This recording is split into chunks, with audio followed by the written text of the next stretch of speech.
এজন্য আমরা আল্লাহর দরবারে আরেকবার শুকর আদায় করছি, আলহামদুলিল্লাহ। সবাই আমার সাথে বলেন, রব্বানা লাকাল হামদ হামদান কাসীরান তাইয়িবান মুবারাকান ফীহি ইয়া রাব্বি লাকাল হামদু কামা ইয়ানবাগী লিজালালি ওয়াজহিকা ওয়া আযীমি সুলতানিক সুবহানাল্লাহি ওয়া বিহামদিহি আদাদা খালকিহি ওয়া রিদা নাফসিহি ওয়া জিনাতা আরশিহি ওয়া মিদাদা কালিমাতি। মাজলিসুস সুন্নাহ এই প্রোগ্রামটা উদ্বোধন করেছেন, শুরু করেছেন এই মাদ্রাসার সম্মানিত প্রতিষ্ঠাতা। নাম কি আপনারা সবাই বলেন তো? ডক্টর খন্দকার আ.ন.ম. আব্দুল্লাহ জাহাঙ্গীর রাহিমাহুল্লাহ। নাম জানেন তো সবাই? নাম জানেন না? কে হাত তোলেন তো? মনোযোগ আছে সবার? মাজলিসুস সুন্নাহ কি? মাজলিসুস সুন্নাহ হচ্ছে এমন মাজলিস যে মাজলিস থেকে আমরা সুন্নাহ শিখব, সুন্নাহ অনুযায়ী আমল করব এবং সুন্নাহ প্রচার করব। আপনার কথা বুঝেন না মনে হয়, আমি আবার বলছি। মাজলিসুস সুন্নাহ হচ্ছে এমন মাজলিস যে মাজলিস থেকে আমরা সুন্নাহ সম্পর্কে জ্ঞান অর্জন করব, সুন্নাহ অনুযায়ী আমল করব এবং সুন্নাতের প্রচার ঘটাবো। তাহলে এটা যদি করতে হয় তাহলে সুন্নাহ বুঝতে হবে না? কি কথা বলেন? সুন্নাহ বুঝতে হবে না? সুন্নাহ বুঝতে হবে। আমরা যখন ডক্টর খন্দকার আব্দুল্লাহ জাহাঙ্গীর রাহিমাহুল্লাহর মাজলিসে বসতাম, তখন প্রতিটা মুহূর্তে প্রতিটা পদে পদে আমরা সুন্নাহকে শিখতাম। ওনার সোহবত থেকে সুন্নাহকে শিখতাম। সুন্নাহ এটা এমন জিনিস, সেটা হচ্ছে এটা শুধুমাত্র কিতাব পড়ে এটা বোঝা যায় না। যারা সুন্নাহ অনুযায়ী, সুন্নাহ যাদের রক্তে মাংসে, যাদের সুন্নাহ মিশ্রিত হয়ে গিয়েছে, তাদের সোহবতে গিয়ে সুন্নাহকে শিখতে হয়, সুন্নাহ অনুযায়ী আমল করতে হয়, সে অনুযায়ী অন্যের কাছে সুন্নাহ প্রচার করতে হয়। এই যে আমি খুতবা পড়লাম, একটু আগে একটা খুতবা পড়ি নাই, আমি খুতবা পড়েছি। এই খুতবার মধ্যে এমন একটা শব্দ রয়েছে, এই শব্দের মধ্যে সুন্নাতের খেলাফ একটা শব্দ আমাদের দেশের প্রায় 99% আলেম ওলামা সুন্নাতের খেলাফ এই শব্দটা ব্যবহার করে। কত পার্সেন্ট বলছি? একটু কথা বলেন, আমার সাথে কথা বলেন। কত পার্সেন্ট বলছি?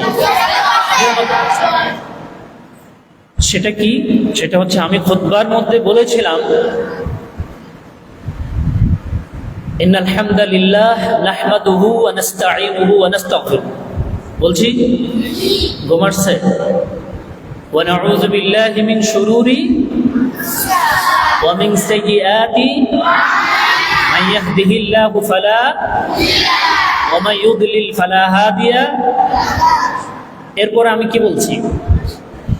ওয়া নাশহাদু বলি নাই, আমি বলছি ওয়া আশহাদু। এবার বলেন তো, আমরা যারা খুতবা বলি, আমরা কি নাশহাদু বলি না আশহাদু বলি? আমরা কি বলি? নাশহাদু।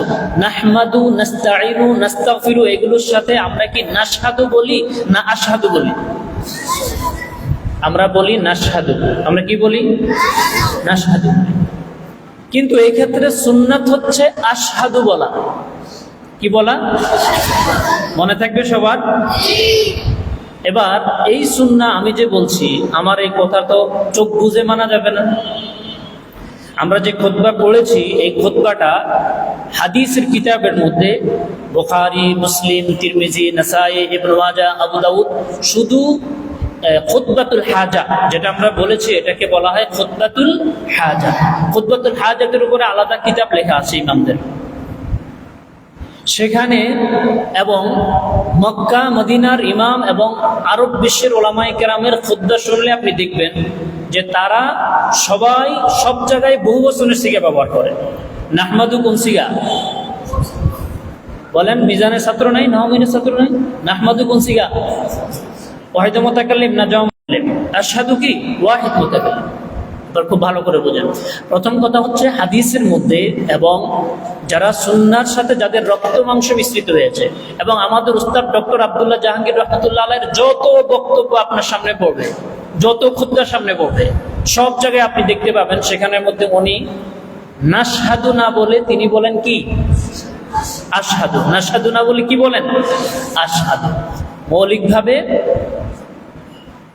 যতগুলো হাদিসের কিতাব এসেছে সব হাদিসের মধ্যে বহু বচন ব্যবহার না হয়ে জমা মুতাকাল্লিম ব্যবহার না করে সেখানে ওয়াহিদে মুতাকাল্লিমের সিগা ব্যবহার করা হয়েছে, এবং এই ক্ষেত্রে ওয়াহিদে মুতাকাল্লিমের সিগা ব্যবহার করাটা সুন্নাহ। কি ওয়াহিদে মুতাকাল্লিমের সিগা ব্যবহার করা কি সুন্নাহ। পাশাপাশি এখানে জামউ মুতাকাল্লিমের সিগা ব্যবহার করা এটা সুন্নাতের খেলাফ।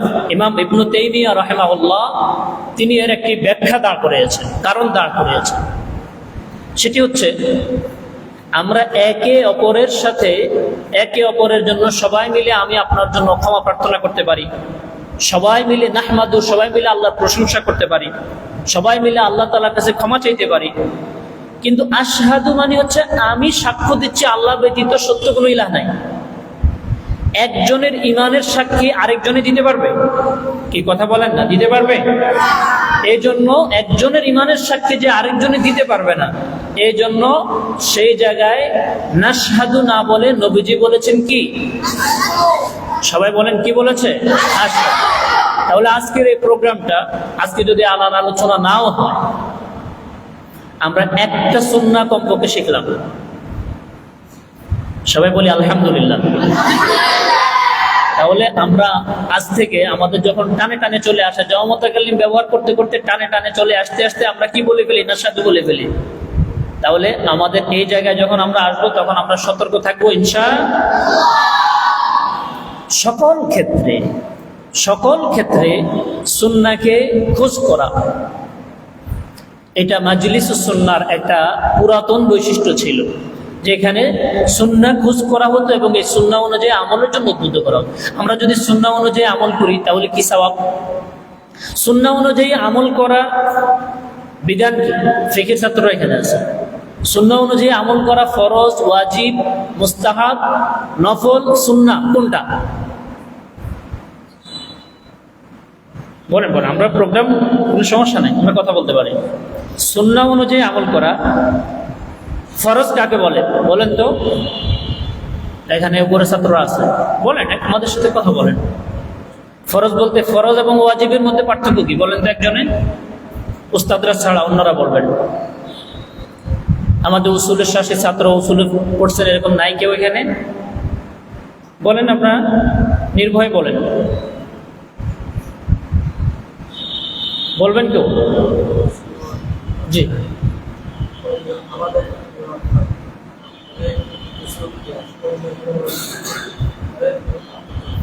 জি আমি ওটা বলতে চাইনি, মানে আমাদের হানাফি মাযহাব অনুযায়ী আমাদের হচ্ছে ওয়াজিব এবং সুন্নতের পার্থক্যটা আমি জানতে চাইছি।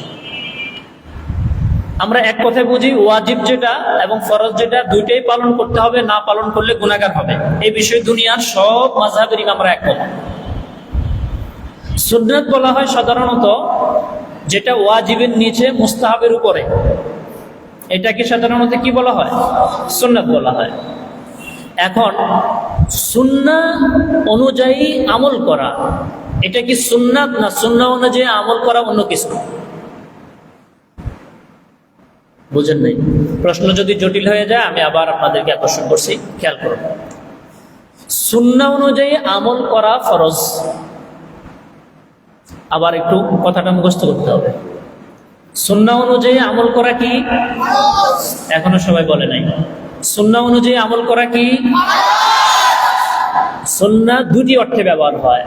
আর সুন্নাহর একটা অর্থ হচ্ছে আল আখযু বিহা আল ফারিয়্যিদা, যেই সুন্নাহ অনুযায়ী আমল করাটা ফরজ, সেটা হচ্ছে আল্লাহ নবী মুহাম্মদ রাসূলুল্লাহ সাল্লাল্লাহু আলাইহি ওয়াসাল্লামের পুরো জীবন অনুযায়ী আমাদের জন্য আদর্শ হচ্ছেন মুহাম্মদুর রাসূলুল্লাহ।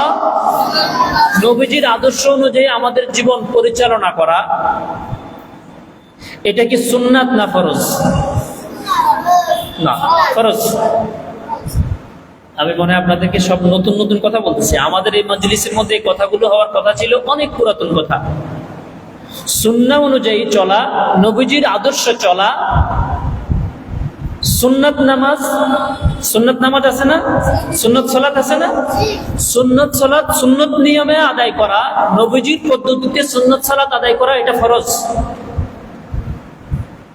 সুন্নাহ মানে হচ্ছে জীবন আদর্শ। নবী করিম সাল্লাল্লাহু আলাইহি ওয়াসাল্লাম যে বললেন যে বনি ইসরাইল ৭২ দলে বিভক্ত হয়েছে, আর আমার উম্মত কত ভাগে বিভক্ত হবে বলেন না? ৭৩। নবীজি সাল্লাল্লাহু আলাইহি ওয়াসাল্লাম বলেছেন কুল্লুহুম ফিন্নার, সব জাহান্নামে যাবে একটা ছাড়া।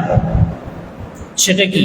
মা আনা আলাইহি ওয়া আসহাবি, আমি এবং আমার সাহাবায়ে কেরাম যে আদর্শের উপরে প্রতিষ্ঠিত রয়েছে, আমি যে আদর্শের উপরে রয়েছে এটা হচ্ছে সুন্নাহ। সাহাবায়ে কেরাম যে আদর্শের উপরে রয়েছে সেটা হচ্ছে সুন্নাহ প্রায়োগিক একটা প্রজন্ম তারা। আপনারা কি কথা বুঝতেছেন? তাহলে মাজলিসুস সুন্নাহর আজকের এই প্রোগ্রাম থেকে আমরা যেটা বুঝলাম সেটা হচ্ছে সুন্নাহর দুইটা অর্থ। একটা অর্থ হচ্ছে আমরা যখন নবী করিম সাল্লাল্লাহু আলাইহি ওয়াসাল্লাম, আমরা একটা হাদিস জানি না,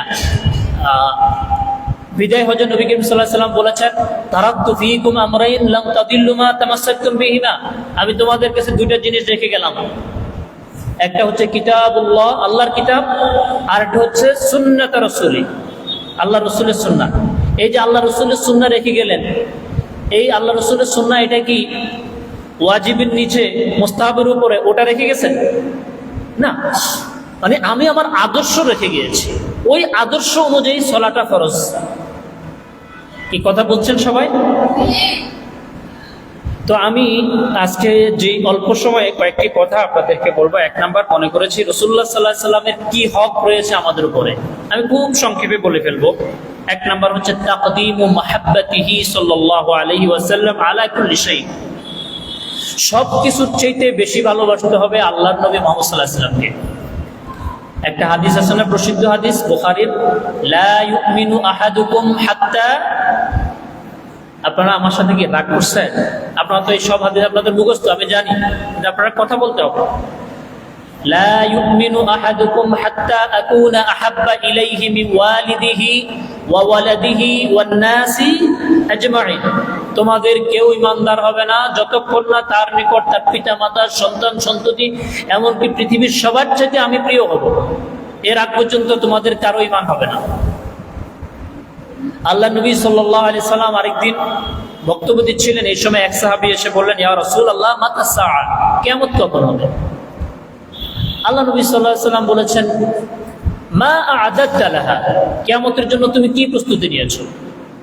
তখন ওই সাহাবী বলল, মা আ'দাদতু লাহা মিন কাসীরি সালাতিন ওয়ালা সাওমিন ওয়ালা সাদাকা ওয়ালাকিন্নী উহিব্বুল্লাহ ওয়া রাসূলাহু, আমি বেশি সালাত আদায় করতে পারি নাই, বেশি সাদাকা আদায় করতে পারি নাই, আল্লাহর রাস্তায় বেশি দান সাদাকাও করতে পারি নাই, সিয়ামও বেশি করতে পারি নাই, ওয়ালাকিন্নী উহিব্বুল্লাহ ওয়া রাসূলাহু, কিন্তু আমি জান প্রাণ দিয়ে আল্লাহ এবং তার রাসূলকে ভালোবাসি। আল্লাহ রাসূল সাল্লাল্লাহু আলাইহি ওয়াসাল্লাম বলেছেন, আল মারউ মা'a মান আহাব্বা, যে যাকে ভালোবাসবে সে হাসরে এবং জান্নাতে তার সাথে থাকবে। সুবহানাল্লাহ বলবেন না? খুব ভালো করে বুঝুন। যে সাহাবী হাদিস বর্ণনা করেছেন তিনি বলেছেন, ইসলাম ধর্ম গ্রহণ করার পরে আল্লাহ নবী সাল্লাল্লাহু আলাইহি সাল্লাম যত হাদিস বর্ণনা করেছেন, এই হাদিস বর্ণনা করার পরে আমরা সাহাবায়ে কেরাম যত খুশি হয়েছি, অন্য কোন হাদিস আল্লাহর নবী থেকে শুনে আমরা এত খুশি হই নাই। কারণ প্রত্যেক সাহাবী নবীজিকে তাদের জীবনের চেয়ে বেশি ভালোবাসতেন। আমরা সবাই নবীজিকে ভালোবাসি? হ্যাঁ, কথা বলেন। ভালোবাসি সবাই? শুধু মুখে মুখে? অন্তর দিয়ে? এই হাদিস বর্ণনা করার সময় আল্লাহ নবী যখন বলেছেন, সামনে ছিল ওমর রাদিয়াল্লাহু তাআলা। তিনি বলছেন, ইয়া রাসূলুল্লাহ, সবকিছুর চাইতে আপনাকে বেশি ভালোবাসতে পারলাম, ইল্লা নাফসি, তবে আমার জীবনের চাইতে আপনাকে বেশি ভালোবাসতে পারলাম না। তার মানে আমরা সবার ঈমান ওমর রাদিয়াল্লাহু তাআলার ঈমানের চাইতে বেশি। নবীর প্রতি ভালোবাসা ওমরের চাইতে আমাদের বেশি, হ্যাঁ? বেশি না। কিন্তু সাহাবায়ে কেরাম ছিল ওয়া আকাল্লুহুম তাকাল্লুফান, তারা মনে যা লালন করতেন মুখে তাই বলতেন, বিপরীত কিছু ছিল না। তিনি হাদিস শুনেছেন আর নিজেকে প্রশ্ন করেছেন, সাথে সাথে বলেছেন, আমি তো সবকিছু চাইতে কিন্তু আপনার থেকে না বেশি। আল্লাহ নবী সাল্লাল্লাহু আলাইহি সাল্লাম বলেছেন, ওমর লা ইয়া ওমর, ওমর তোমার ঈমান কিন্তু এখনো পূর্ণতা পায়নি। ওমর রাদিয়াল্লাহু তাআলা কিছু সময় চুপ থেকে বলেছেন, ইয়া রাসূলুল্লাহ, এখন থেকে আমার জীবনের চেয়ে আপনাকে বেশি ভালোবাসি। আল্লাহ রাসূল সাল্লাল্লাহু আলাইহি ওয়াসাল্লাম বলেছেন, আল আনা ইয়া ওমর, ওমর এখন তোমার ঈমান পূর্ণতা পেয়েছে। সুবহানাল্লাহ বলবেন না? নবী সাল্লাল্লাহু আলাইহি ওয়াসাল্লামকে যদি আমরা আমাদের জীবন থেকে বেশি ভালোবাসি, তাহলে এটা 1 নম্বর হক হচ্ছে জীবনের চেয়ে নবীকে বেশি ভালোবাসতে হবে। 2 নম্বর হক হচ্ছে আল-ইকরাম সাল্লাল্লাহু আলাইহি ওয়াসাল্লাম, আল্লাহ নবী সাল্লাল্লাহু আলাইহি ওয়াসাল্লামের নাম শুনলে কমপক্ষে কি বলতে হয়? আল্লাহ তার উপরে 10 বার রহমত নাজিল করেন, তার 10টা গুনাহ মাফ করেন, জান্নাতে তার মর্যাদাকে 10 গুণ বাড়ায় দেন।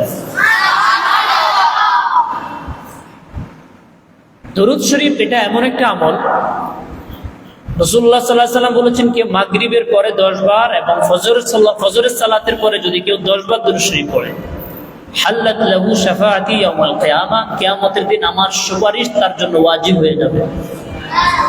10 বার দরুদ শরীফ পড়তে 10 মিনিট লাগে? 10 মিনিট? কয় মিনিট লাগে? সবাই একটু পড়েন তো, সাল্লাল্লাহু আলাইহি ওয়াসাল্লাম, সাল্লাল্লাহু আলাইহি ওয়াসাল্লাম, সাল্লাল্লাহু আলাইহি ওয়াসাল্লাম, সাল্লাল্লাহু আলাইহি ওয়াসাল্লাম। ঘড়ির টাইম ধরেছেন কেউ? আমার মনে হয় 30 সেকেন্ড 40 সেকেন্ডের বেশি লাগে নাই। আল্লাহ নবী সাল্লাল্লাহু আলাইহি ওয়াসাল্লামের সুপারিশ শাফাআত আমরা চাই কি চাই না? আপনারা কথা বলবেন না? নবীজির শাফাআত আমরা চাই কি চাই না?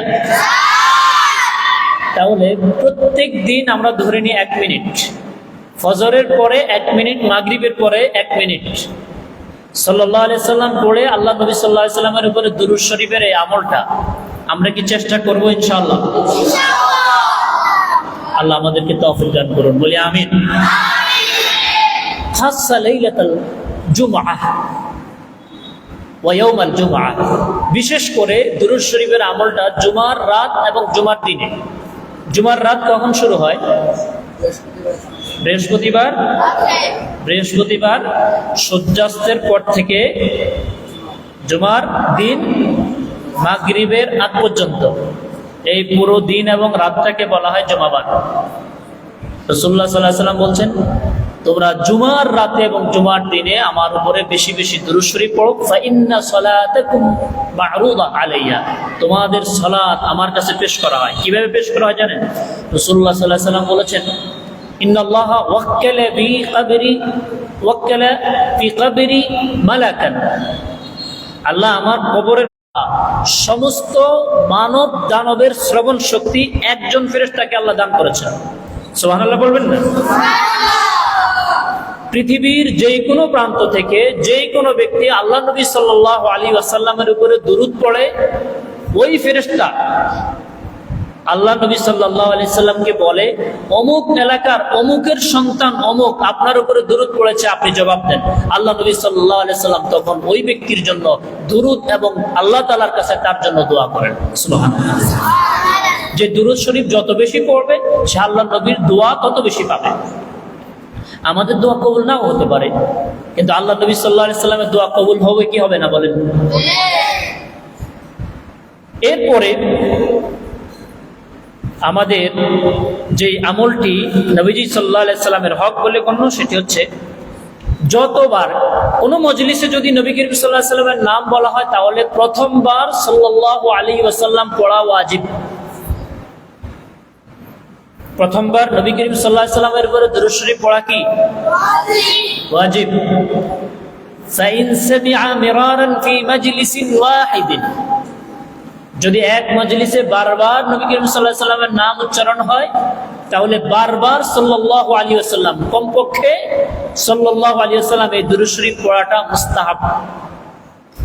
আর আল্লাহ নবী সাল্লাল্লাহু আলাইহি ওয়াসাল্লাম বলেছেন, আল বাখিলু মান যুকিরতু ইনদাহু ফালাম ইউসাল্লি আলাইহা, কৃপণ হচ্ছে ওই ব্যক্তি যার নিকট আমার নাম উচ্চারণ করা হলো কিন্তু আমার উপরে দুরূদ পড়ে নাই।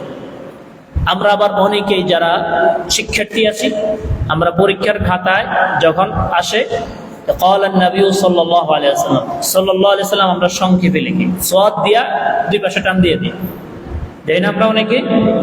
হ্যাঁ, বাংলা যারা লেখে তারা দন্তস্ব দিয়ে দুই পাশের মধ্যে টান দিয়ে দেয়। এটা নবী করিম সাল্লাল্লাহু আলাইহি ওয়াসাল্লামের শানের খেলাফ। তবে এই ক্ষেত্রে আবার অনেকেই উদ্বুদ্ধ করার জন্য, যেমন ভালো কোনো কাজের উদ্বুদ্ধ করার জন্য মিথ্যা হাদিস বলা যাবে কি? কথা বলেন না, মিথ্যা হাদিস বলা যাবে? অনেক জায়গায় দুরূদ শরীফটা পুরোপুরি লেখার জন্য, সাল্লাল্লাহু আলাইহি ওয়াসাল্লাম পুরোটা লেখার জন্য একটা মিথ্যা জাল হাদিস বলে। আমি এখন যে হাদিসটা বলবো এই হাদিসটা বানোয়াট, মিথ্যা। এটা শোনার পরে সুবহানাল্লাহ বলা যাবে না, বলতে হবে নাউজুবিল্লাহ। আমি বলি নাই তো এখনো, মানে আপনারা যেন সুবহানাল্লাহ না বলেন এই জন্য বলছি। সেটি হচ্ছে, হাদিসটা এসেছে ইমাম সাখাবীর একটা কিতাব আছে, আল কাউলুল বাদি' ফিস সালাত আলাল হাবিবিশ শাফি', সেখানের মধ্যে উনি একটা হাদিস উল্লেখ করেছেন, ফি যালিকাল কিতাব। সুবহানাল্লাহ কিন্তু বলা যাবে না, আগে শোনেন অর্থটা, অর্থ শোনার পরে নাউজুবিল্লাহ বলতে হবে। যে ব্যক্তি আমার নামে কোথাও দুরূদ লিখবে ততদিন পর্যন্ত ফেরেশতারা তার জন্য ক্ষমা প্রার্থনা করতে থাকবে। নামাজের জন্য বানোয়াট হাদিসের প্রয়োজন নাই, জাল হাদিসের প্রয়োজন নাই। দুরূদ লিখবো যারা হাদিসের কিতাব পড়েন, এখানে মেশকাত জামাতের আছেন তো, বিভিন্ন হাদিসের কিতাব পড়েছেন, এমন কোন